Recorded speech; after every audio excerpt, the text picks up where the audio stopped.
ठाकरेंचा पक्ष आणि चिन्हाबाबत ठरवलंच तर भूषण गवई बाजार उठवतील. कोर्टाने सिब्बलांना मार्ग दाखवला.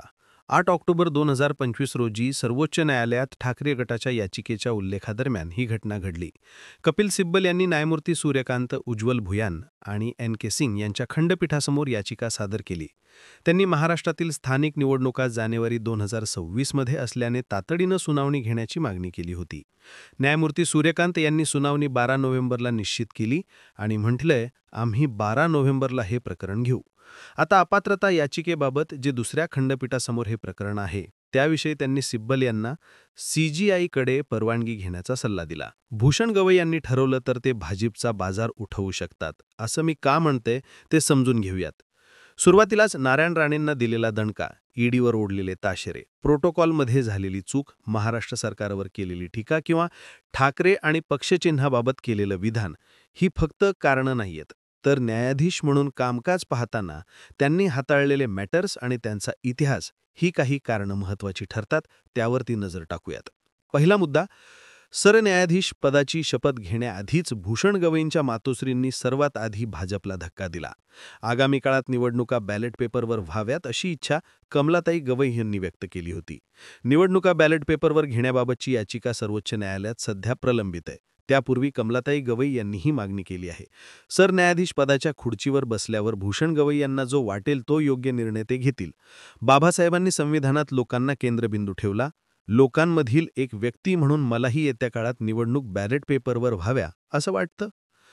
बॅलेट पेपर केव्हाही चांगले, यापूर्वी बॅलेट पेपरच चालायचे, असं मत भूषण गवई यांच्या आई कमलाताई गवई यांनी व्यक्त केलंय.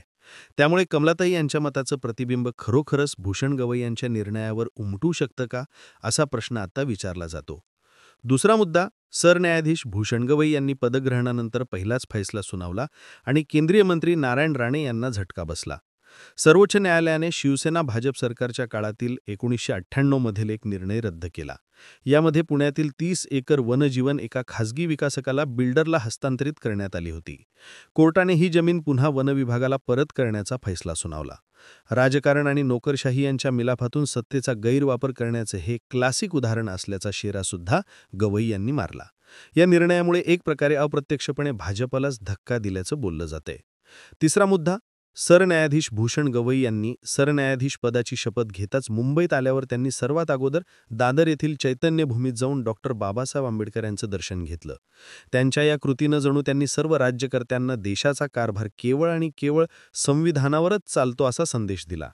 गेल्या लोकसभा निवडणुकीत संविधान बदलाच्या परसेप्शनचा जोरदार दणका भाजपाला मिळाला होता.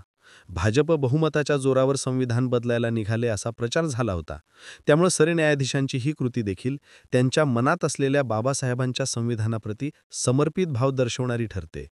चौथा मुद्दा, सरन्यायाधीश पदाची शपथ घेतल्यानंतर आपल्या पहिल्या महाराष्ट्राच्या दौऱ्यावर आलेले भूषण गवई फडणवीस सरकारवरती चांगलेच भडकले होते.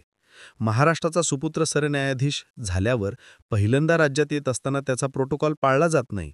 त्याच्या स्वागताला मुख्य सचिव, पोलीस आयुक्तांना वेळ द्यायला वेळ नाही, असं म्हणत त्यांनी उघडपणे आपली नाराजी व्यक्त केली होती.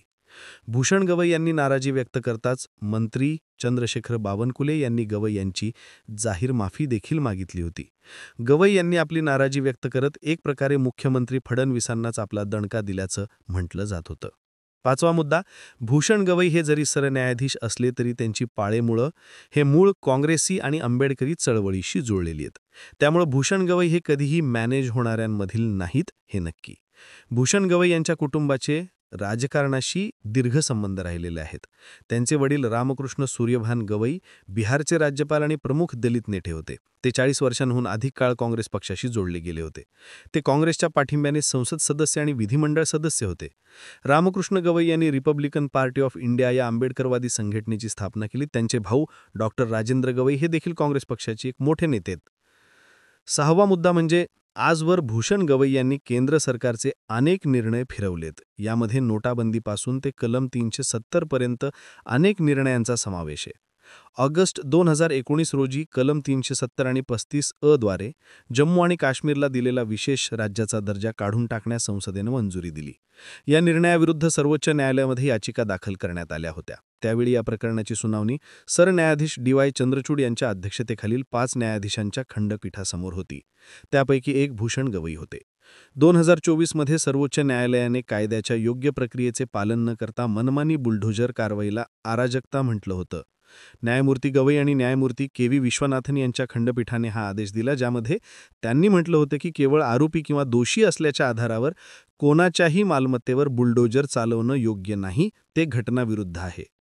2016 मध्ये जेव्हा केंद्र सरकारने जुन्या 500 आणि 1000 रुपयांच्या नोटा चलनातून रद्द करण्याची घोषणा केली, तेव्हा काही लोकांनी त्याविरुद्ध न्यायालयात धाव घेतली होती. या लोकांच्या याचिकांवर सर्वोच्च न्यायालयाच्या 5 न्यायाधीशांच्या खंडपीठाने सुनावणी केली, ज्यामध्ये न्यायमूर्ती भूषण गवई यांचा समावेश होता. 7वा मुद्दा म्हणजे महाराष्ट्रात उद्धव ठाकरे आणि एकनाथ शिंदे गटात वाद झाला तेव्हा राज्यपालांनी बहुमत चाचणी घेण्याचे आवाहन केलं होतं. उद्धव ठाकरे यांनी बहुमत चाचणीपूर्वीच राजीनामा दिला होता, ज्यामुळे बराच गोंधळ उडाला होता. त्याविरुद्ध याचिका सर्वोच्च न्यायालयामध्ये दाखल करण्यात आली होती. सर्वोच्च न्यायालयात या प्रकरणाची सुनावणी घेणाऱ्या खंडपीठातील सदस्यांपैकी न्यायमूर्ती भूषण गवई हे एक होते. त्यामुळे शिवसेनेची केस गवई यांनी जवळून अनुभवली आहे आणि त्यामुळे याचा ॲडव्हान्टेज उद्धव ठाकरेंना नक्की मिळू शकतं, असं बोललं जाते. दुसरीकडे माजी सरन्यायाधीश चंद्रचूड यांनी जे केवळ बोलून दाखवलं ते गवई करून दाखवतील अशी देखील अपेक्षा त्यांच्याकडून व्यक्त केली जाते. 8वा आणि शेवटचा मुद्दा, सध्या सुप्रीम कोर्टात उद्धव ठाकरेंची बाजू भक्कमपणे मांडत असलेले कपिल सिब्बल यांचं भूषण गवई यांनी नुकतंच कौतुक केलं होतं. त्यांचा विषय असा आहे की सुप्रीम कोर्टाच्या न्यायमूर्ती बेला त्रिवेदी या नुकत्याच सेवानिवृत्त झाल्या, परंतु त्यांचा निरोप समारंभ झाला नाही. यावर गवई यांनी सुप्रीम कोर्ट बार असोसिएशनवर नाराजी व्यक्त केली. तर दुसरीकडे असोसिएशनचे अध्यक्ष कपिल सिब्बल आणि उपाध्यक्ष रचना श्रीवास्तव यांच्या उपस्थितीचं कौतुक केलं. कपिल सिब्बल आणि भूषण गवई हे दोघेही एकमेकांना खूप चांगले परिचित आहेत आणि उद्धव ठाकरेंची बाजू मांडताना कपिल सिब्बल अधिक आत्मविश्वासानं आपला किल्ला लढवू शकतात, हे यातून दिसते. दरम्यान अपात्रता याचिकेची सुनावणी वेगळ्या खंडपीठासमोर आहे आणि धनुष्यबाण चिन्ह आणि पक्षासंबंधीतील सुनावणी वेगळ्या खंडपीठासमोर आहे. आता हे दोन्ही निर्णय एकाच वेळी घेण्यासाठी जस्टिस सूर्यकांत यांनी सीजेआय भूषण गवई यांच्यासोबत एकदा बोलून बघा असा सल्ला सिब्बल यांना दिला आणि त्यामुळे भूषण गवई यांनी जर या प्रकरणामध्ये काही मध्यस्थी केली आणि हे प्रकरण जर लवकर आटोपत घेतलं तर भूषण गवई भाजपचा बाजार उठवू शकतात असं म्हणायला जागा उरते. या सगळ्या गोष्टींकडे तुम्ही कसं पाहता कमेंट सेक्शनमध्ये जरूर व्यक्त व्हा.